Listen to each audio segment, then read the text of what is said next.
So we are going to continue on here with our mannequin in pencil first, and then I'm going to show you some tips with colored pencil.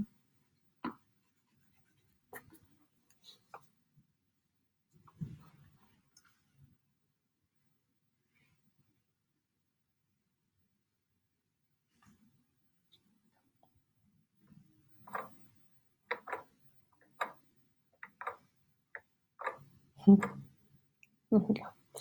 Okay, so we know that our body is a cylinder, and when we begin shading, we want to use a value scale. We're going to go from dark to light on the torso of our body. If our shirt is a light color, then the shading is going to be fairly light at first. Okay. If your shirt is a darker color, then you are going to shade for what's called a local color. So if our shirt was a dark color, we're going to shade a medium gray for the entire shirt first.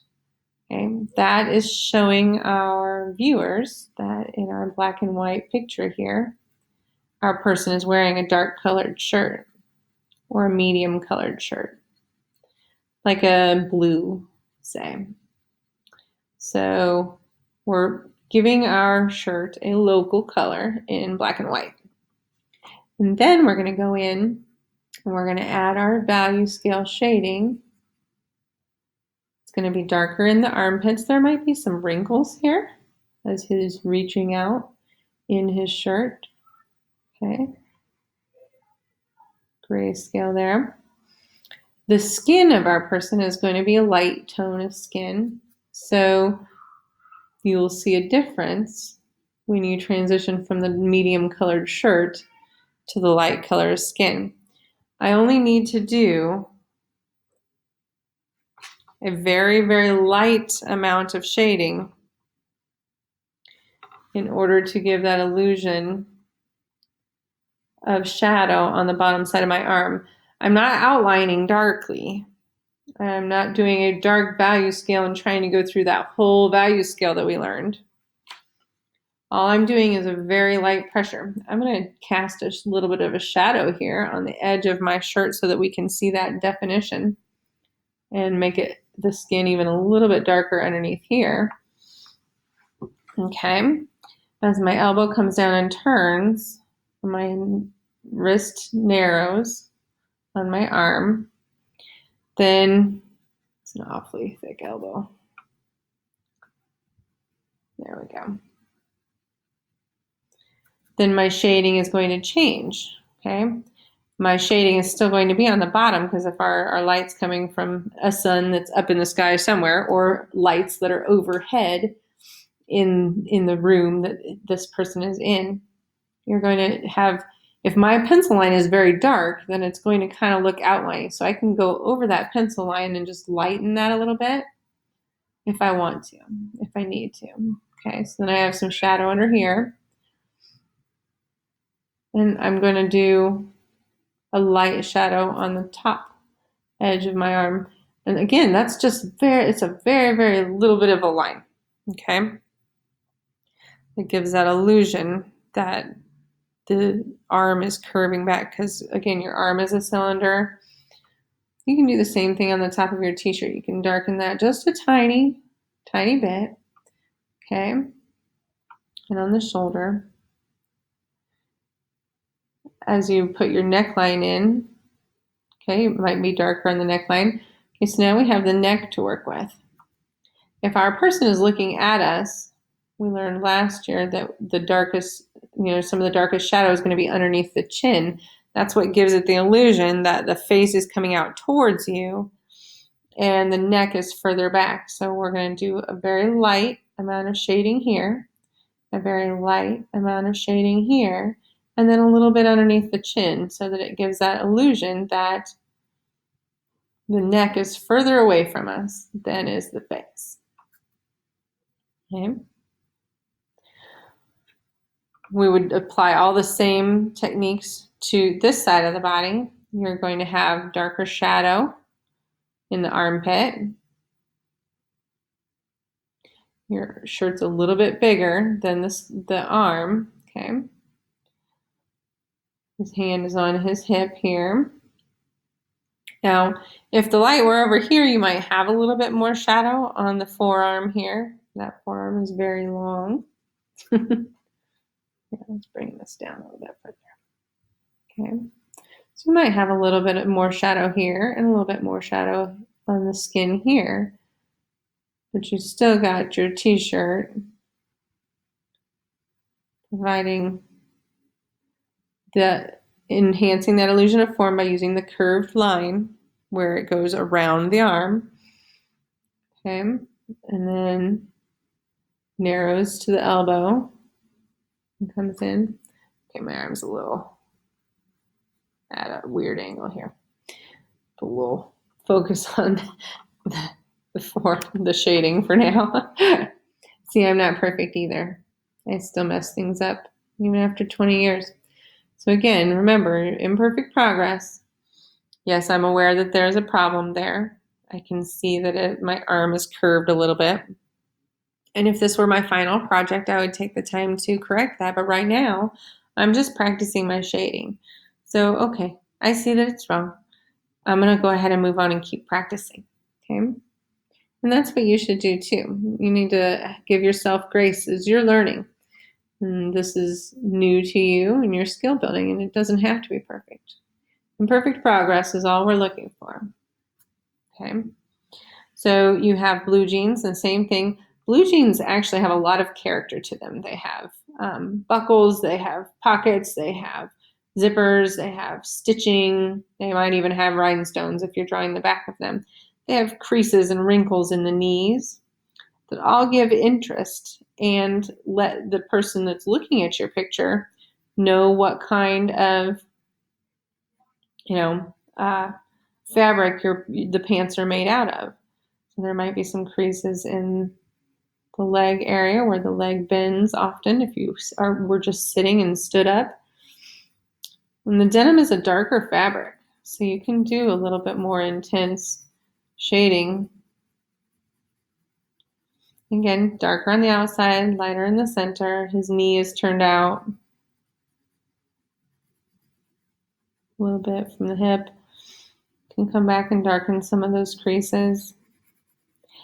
You also get drape in blue jeans. So if you have an area where, like on the nose, it's going to be lighter as it goes up and darker behind where your fabric creases. So if the fabric is creasing or draping, you're going to have a variation in the surface. Okay, same thing with the t-shirt. If there was a wrinkle, he's kind of pulling across his chest here where that arm is out. There might be a wrinkle right here, and it might be a little bit darker over here in this armpit because it's pulling the fabric tight here, creating a reflection, a lighter area. And then the opposite of the light is where the t-shirt is stretched. Okay? So those are things that you can add that are a higher difficulty. They show that you're being very observant and that you're understanding how the light works in your picture. Okay? Underneath the t-shirt edge, there'd be more shadow.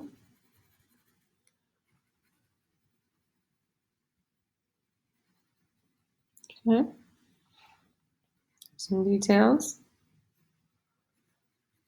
Again, remember you have a V here. There's not actually a flat section in between where the thighs come together. So if I continue to shade this, you would see how those things developed more. I'm going to switch to colored pencil now, though, so that you can see how to do that shading. With colored pencil, when you work with local color, you have a couple of things that end up being different. If I have a pair of pants that is red, say you've got a football player and they have their red uniform pants on, when I do the value scale of red, I have my nice rich dark value, and I've got a medium value that's getting a little bit grainier. And then as I go lighter, it almost turns into like a pink color. Okay. Now you can choose to do your value scale as you shade your leg. Okay, so I'm dark over here, getting lighter as the thigh curves up, and then getting darker as it curves down. If this is the inside edge over here, it's going to be darker than the light up there. Okay.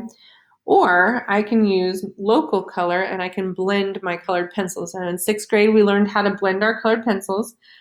If you start with your darker color, so I might start with a darker red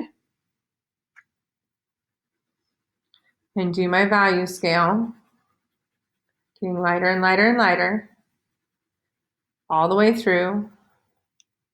And then I can come back with my red, my medium red, and I can start about halfway.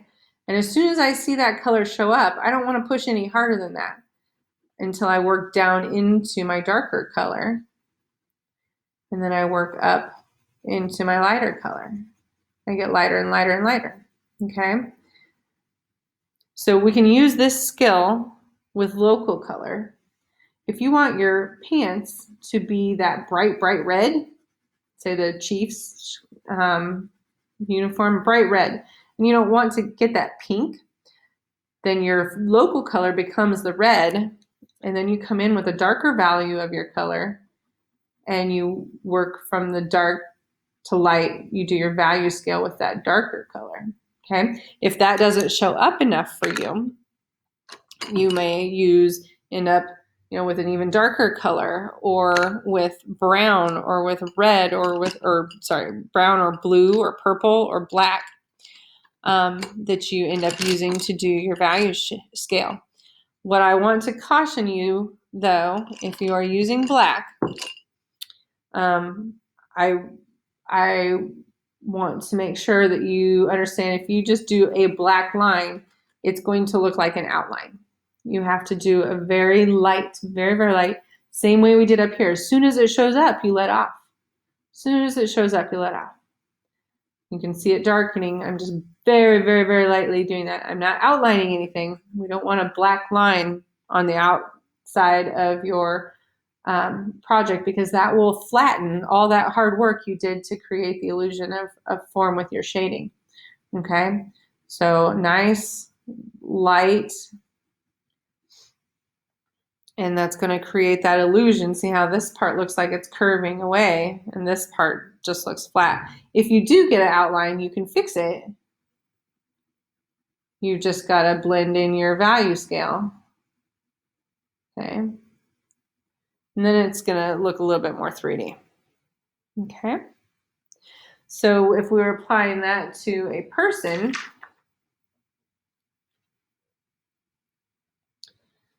you have the bright green, and then we used the navy blue.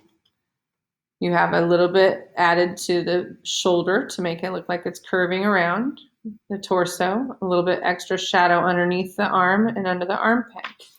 On this particular one over here, I used 2 colors of blue. I used the bright blue and the navy blue. My person is running this way. The light source is coming from here. So you have light on the top of the thigh and the front of the thigh here and the hip. And then you have a shadow cast by the shirt and on the back of the legs and the underneath side of the legs. It's still a little bit darker here where it's shading down. Same thing with the green here underneath the torso. If you are doing local color with black, you just have to do your darkest dark black on the outside edges and then get lighter as you come in. If you want it to look like your shirt has some contour, like it's going over muscle, you leave this light here in the center where the bicep would be. Maybe the forearm is underneath here, and then the fabric drapes down. So it's darker. Anywhere that the fabric is moving away from you, it's going back further in space. It's going to be darker. Anywhere that you want it to appear closer to you, it's going to become lighter. Okay, you guys. I have a few other examples. with the arms up. In basketball poses, again, I've got some drape in my fabric on this red one. And the shadow cast by the tucked in shirt here along the waistline. Your shading would be on the inside of the thigh here. Usually basketball pants are pretty soft, so they kind of drape around pretty nicely. The fabric is loose. Same thing here. A little bit of more shadow in the armpits because the arms are up. Okay. When you are shading skin tone with colored pencil, we talked about erasing your lines so that the colored pencil does not catch those shadows of the pencil, because it'll end up being like a greenish, grayish, ghoulish looking color of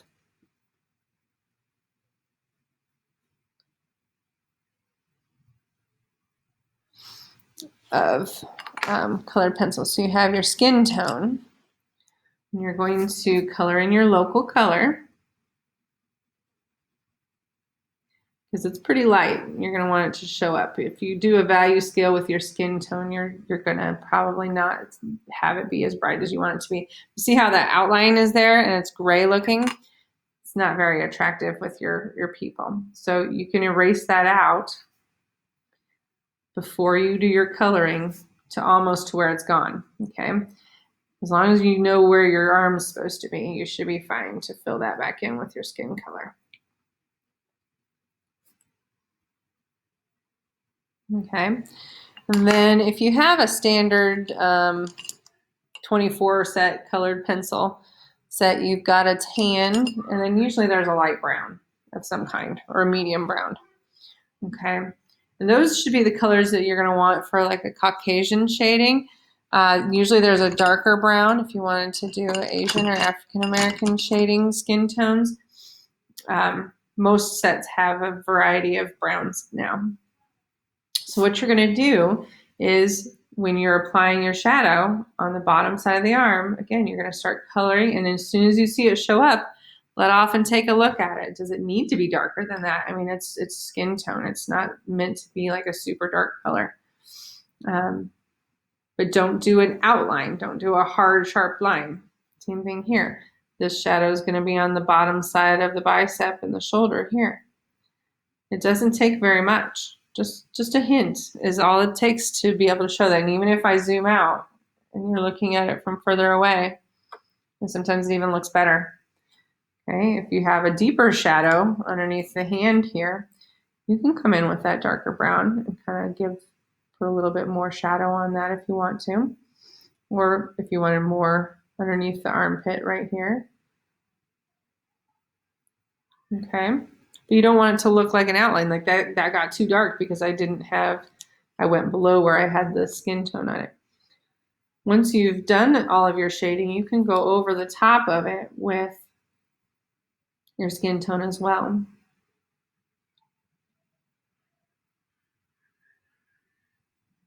Okay. So I've got some people that are at home working right now. And some of you may have missed a day of school and are using this as a catch-up. But hopefully that will be the information that you need to successfully shade your people. I would practice on a section with your skin tone to get the tone that you want. You know, if you're drawing your people really small, it's very hard to get a full value scale in there. My skin tone needs to be sharpened. There we go. It's very hard to get a full skin tone in there. So just practice a